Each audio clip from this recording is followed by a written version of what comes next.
I don't know how I got myself into the situation that I was in, but I'm gladly here reporting that I'm safe. I know the steps I took to end up where I was, but I couldn't tell you why. I'm female and I just turned 22. I was ready to find someone to spend time with, since I was droning out at work and needed some excitement. I was looking for a long-term relationship, and what I got was a massive FU out of the whole ordeal. I tried Tinder and Plenty of Fish to find someone and didn't. They were total waste of time, and I couldn't find anyone who didn't at least have two things wrong with them. I got off of that after a few weeks. I didn't want someone if they couldn't barely even spell out their own profile.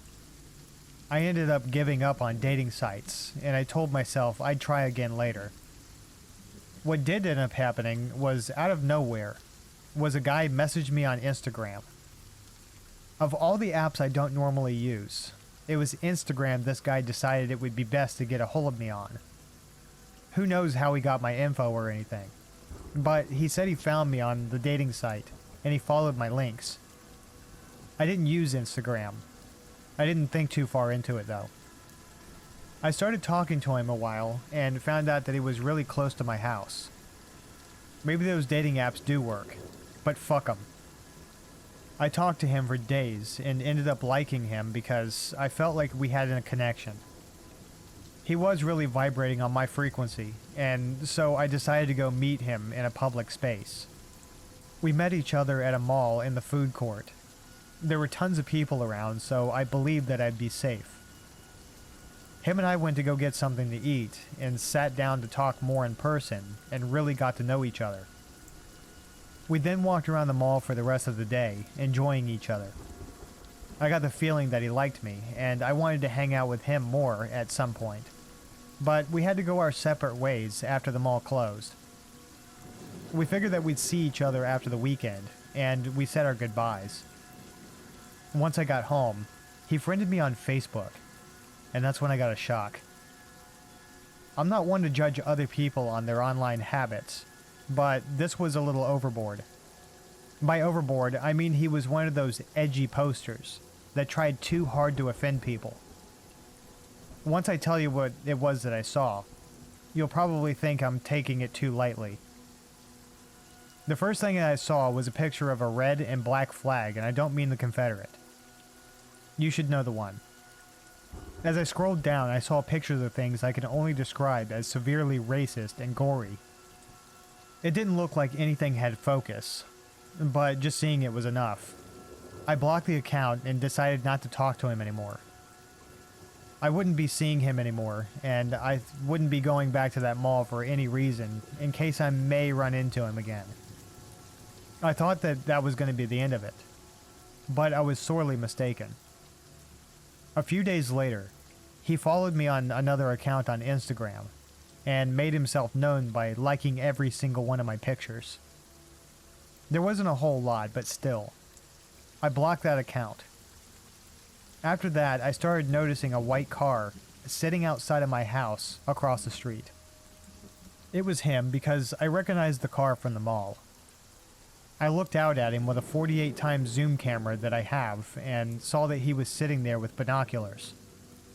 I was freaked out and I called the cops. I told them that there was a guy outside my house in a white car watching it. I watched them pull up to his car and talk to him, but they let him go. He drove off and I didn't see him for another while. One night before I headed to bed, I heard noises outside of my house. I looked out the front window and saw his car was pulled into my neighbor's driveway. I texted the neighbor that happened to be sort of a friend because we'd looked after each other. They told me that they went out and popped 2 of his tires and called the cops. I didn't know where he was or what he was doing, but his car was there and he wasn't in it. The cops got there soon after being called and checked the car out, and then came by my house to check on me because my neighbor had told them that I was in danger. Apparently I was, because he was found in my backyard trying to find his way into the house. He was arrested and charged with stalking and trespassing. I don't know what happened after that because I forgot about him for a long while. This wasn't actually too long ago, and I remember it very clearly. But hopefully my experience can teach someone else how to deal with a similar situation. Good luck out there.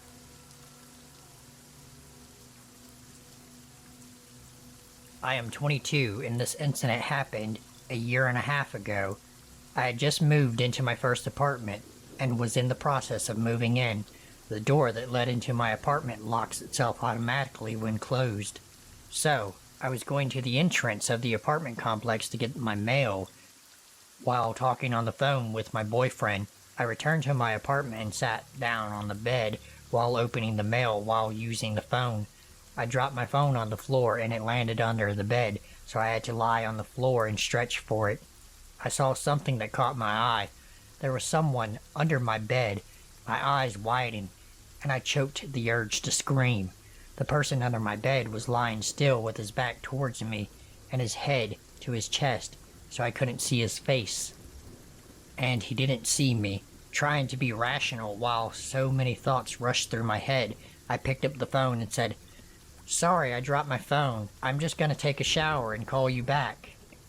The bathroom is right by my bed, so I hastily walked in, quietly locked the door, turned the shower on, and jumped out the window. My apartment is on the first floor, and I called the police. They told me to wait nearby.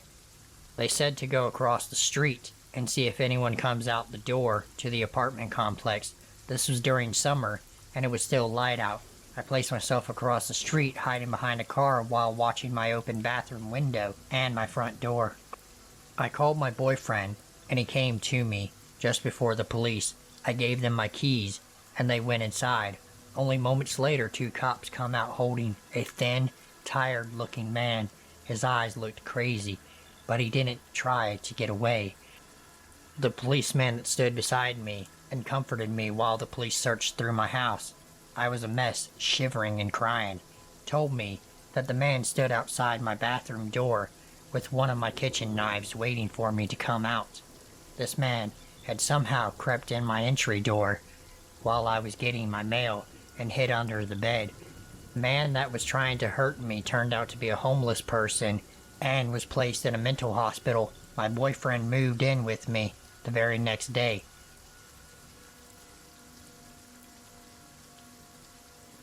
Kareen can only date people who can talk through a gap between 2 walls down in his cellar.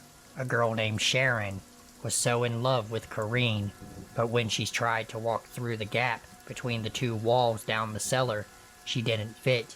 Sharon started sobbing, and Kareen also shed a few tears as he could only date people who could walk through the gap. Sharon became determined that she was going to fit between the gaps between the 2 walls. She exercised and lost enough weight to be able to squeeze between the gap. Kareen was also joyed, and so was Sharon. Throughout the dating phase and newlywed phase, Sharon made sure that she could still fit through the gap between the walls. Then she got pregnant, and Kareen sadly had to tell her that he can only be with people who can fit between the 2 walls down in the cellar. Sharon cried and sobbed, and she couldn't fit between the gap anymore because of her pregnancy. Unfortunately for Sharon, it was way past the date where you can abort. Sharon disappeared for a couple of days. When she came back, her clothes were full of blood, and her pregnant belly was gone. She can now fit through the gap between the walls, and she can now be in a relationship with Kareen.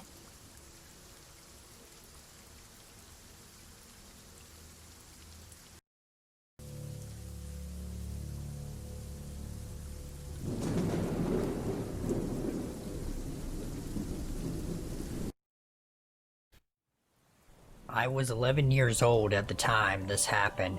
My mom, sister, and I were going to see my grandmother when I had what I can only describe as a vision. I saw her in my head with her eyes open, staring forward and her head back. She was sitting down and frozen like this. Although I was young when it happened, I'd never experienced death before I knew what it was. I knew she was dead in the vision. After the vision, I had an overwhelming feeling to tell her I loved her when I saw her. It wasn't out of the ordinary to tell her I loved her as I grew up, with only one grandparent, so we were quite close, but this felt different, like I knew it was the last time. Then about 20 minutes into our visit, my Nan had a brain aneurysm right there in front of us. It played out exactly in my vision. I am now 26 and still don't know what to make of this.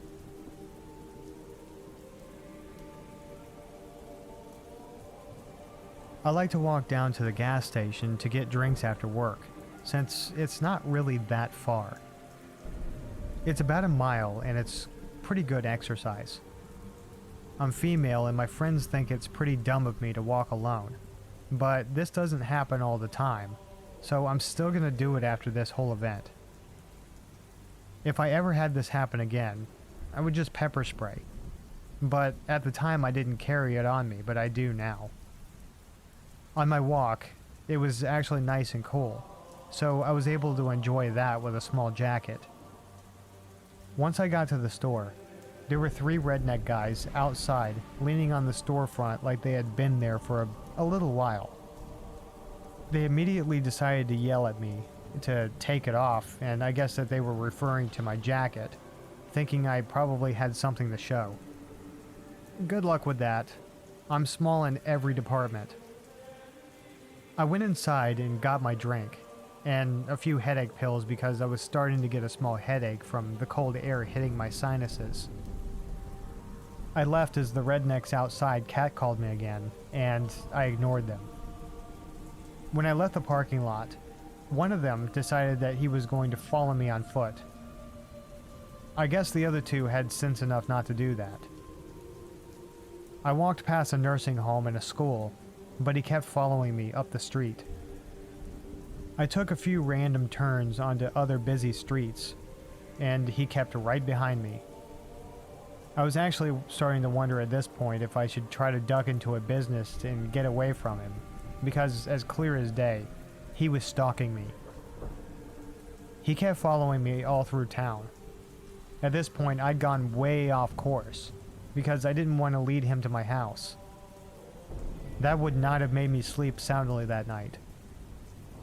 I decided that I was going to duck in somewhere, and that happened to be a very large store with a back room. I told the owner that I was being followed, and they nicely accommodated me in the back room for about an hour.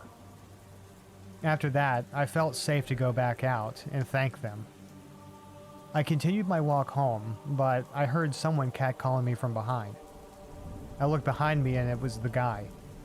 He had waited around for me an hour to get out of that store and followed me halfway home. I couldn't believe it.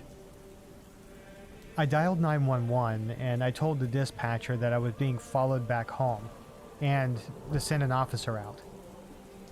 The cop was out there in a few minutes and the guy ran off. I guess he must not have heard me call the cops, or assumed that I was either faking it or calling family. Well, no. I called the cops. I didn't see him again, but the cop gave me a ride home since I'd walked almost 5 miles into the city on a very populated road, and the guy still felt the need to follow me all the way out there, like he had nothing better to do. I made it home safely thanks to the cop that gave me the ride, but I think I'll carry pepper spray from now on. If someone wants to follow me for that long, they'll wish they hadn't. If you're new, go ahead and hit the like button and subscribe to my channel, as it really helps me out. And if you are already subscribed, welcome back and thank you for subscribing.